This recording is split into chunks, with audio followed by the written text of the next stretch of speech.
Well, this video would shock you. Prophet Uebert Angel made a shocking revelation about the continent of Asia, where it spoke about an impending danger coming to the nations of Turkey and Syria.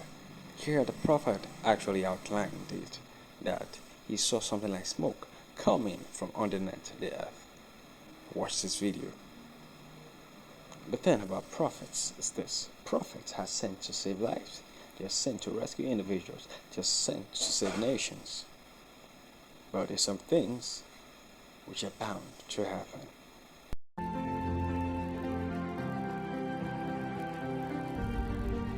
I saw Europe and Asia was like smoke from underneath the earth. And the smoke had risen.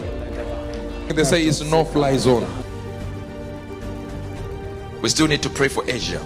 Asia is like there is a spirit of death that is touching those people before the word touches them. Asia. I was just writing in the morning, I began to see, even as I saw with that vision where you've got beggars, people in beggars, running away. You just see people dying, and it's disasters everywhere. I saw Europe and Asia was like smoke from underneath the earth. At least 3,000 people now have been killed after 2 earthquakes, followed by aftershocks, struck near the Turkey-Syrian border. The first quake of 7.8 magnitude hit in the early hours of the morning when most people were asleep. That was followed by a second 7.6 magnitude quake. Buildings collapsed in southern Turkey hours after the massive earthquake hit. Powered by the Holy Spirit, Uebert Angel. More up to date than tomorrow's newspaper.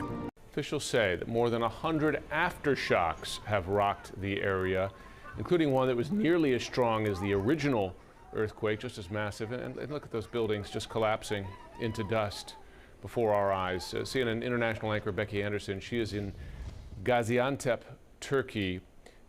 We spoke to you earlier. You were outside a building where they were hoping to make a rescue there. To describe what you're seeing this morning. Yeah, Jim, it's heartbreaking. It sounds as if they may just about to be call for quiet once again. This building behind me has completely collapsed, and as the search and rescue teams here understand it, they believe that there are more than 15 people still in the rubble beneath this building. If you just look to the building on the left-hand side, you can see the extent of the building as it stood just some 40 hours ago before that earthquake at 4:30 in the morning on Monday. And they are now just turning that generator down. So I'm going to stand out of the shop because they're going to call for quiet. It sounds as if they may now be once again hoping for an extraction.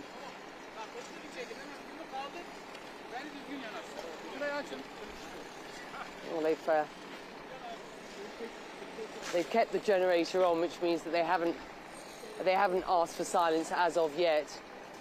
They have heard the voices, Jim, of 3 people during the period of time that we've been here.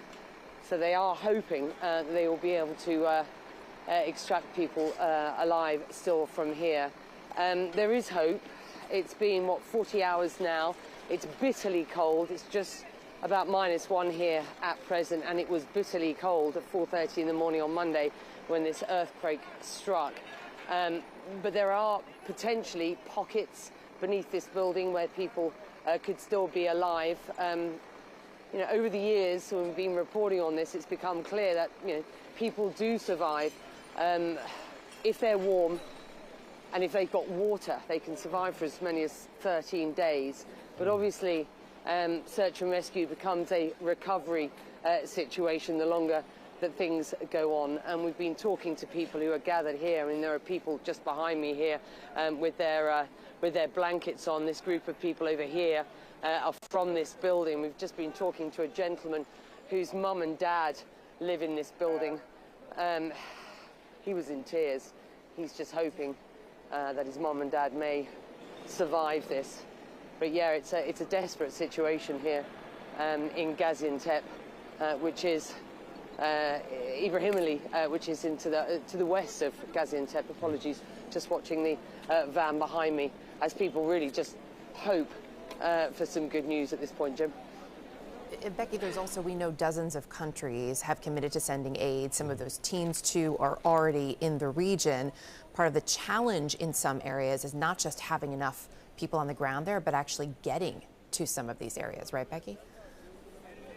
You're absolutely right. We came in with the Emirati team. The UAE have sent a search and rescue team. They've sent equipment, huge equipment, ambulances and search and rescue vehicles. And so we came in on that aid flight overnight. And they're one of, as I understand it, as many as 50 countries now sending in equipment, sonar devices, dogs, assets on the ground, equipment, to ensure that as much is done as possible in situations like this. But you're absolutely right to point out Gaziantep is a relatively new town and has relatively good services here. The buildings are relatively new and relatively robust, and I have to say, as we came in from the airport, a lot of the buildings retain their structure, and it's not clear as we were coming in from the airport that all buildings by any stretch of the imagination have been affected, but there are certain areas in town where clearly you can see the sort of devastation that you see behind me, and that is all the way up and down this area. So those teams coming in are absolutely crucial, because the Turkish authorities are absolutely stretched in a relatively modern, relatively robust city like Gaziantep. So you can only imagine what has happened in towns and cities away from here, perhaps as close to the epicenter of this earthquake, but by no means as robust a state. Older buildings, buildings that weren't built to withstand a quake like this. And don't forget, at 7.8, and that was the first quake, there have been, as you rightly point out, more than 100 aftershocks, some of which have been almost as big as that original aftershock. I mean, it's unclear at this point just what sort of devastation exists outside of this area. And spare a thought for those in northwestern Syria, in Aleppo and in Idlib. I was just talking to a gentleman whose sister lives there. They have no water, no electricity, no gas or fuel. They are in a mosque. The family that I'm referring to, sheltering in a mosque. She has reported that the buildings around her are absolutely devastated in Aleppo, and very little aid, as we know, is getting into that area. Much easier to get aid into here, Jim. I'll tell you, that image of the father holding his daughter's hand, that'll be impossible to forget. I hope you get some good news there of extractions. Becky Anderson, thanks so much. Heartbreaking scenes we just saw there in Gaziantep. People buried under the rubble, calling out. Some people even texting from under the rubble. We heard earlier today that President Erdogan had declared a state of emergency for 3 months. We've been hearing, I think, up to 70 nations now pledging to send help. But is any of this help getting through? What is the latest on the wider rescue efforts happening across the region?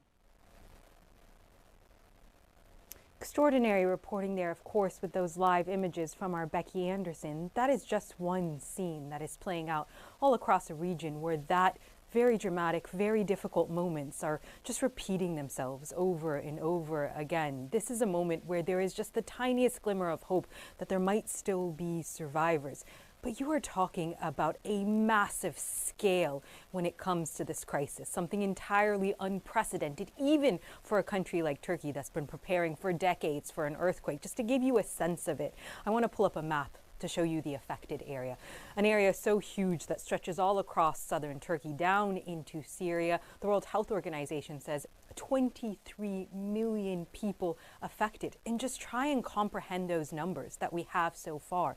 More than 5,000 people killed. Here in Turkey alone, more than 22,000 wounded people, people who need medical care, people who need clinics and hospitals. And it's only the beginning, right? Aid workers are warning that there could potentially be thousands more people still trapped under the rubble. I mean, there are entire families that could be just crushed, disappeared overnight in this earthquake. And it did occur, of course, at 4 in the morning, just after 4 in the morning. Everyone would have been home. Everyone would have been sleeping. That's why you're seeing this very massive death toll. And the result of that is Turkey simply did not have the resources to fan out across the country, fan out across this disaster zone in the last 36, 40 hours. There were parts of the country where there was no help, where people slept on the streets at night in freezing temperatures with no food, no water, no access to sanitation, and most importantly, no information.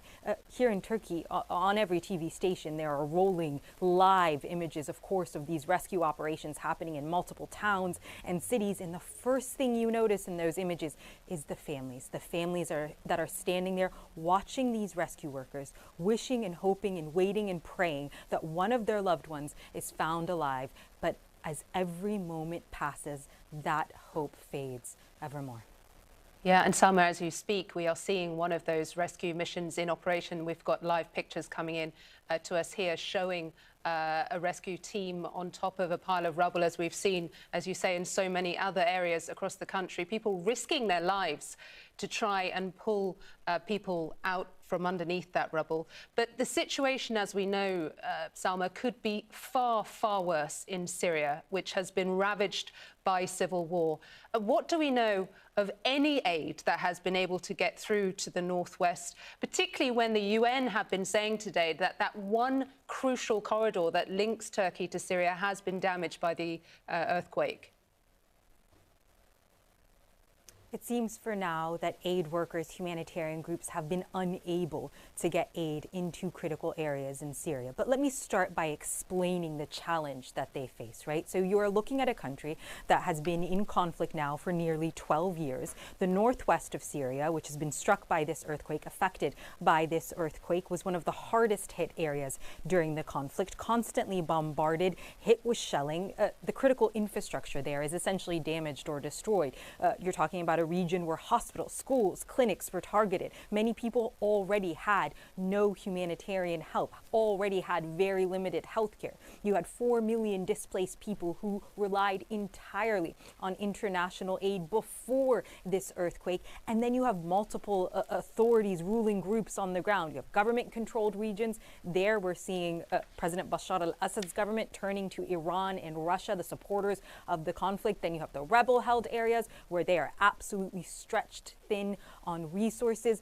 Look, for a very long time, Syrians have felt that their plight has been forgotten by the world. I think this only compounds that fear, that isolation. There's really no more, I can't even imagine a more vulnerable population being struck by yet another catastrophe when they have so little left to even handle it.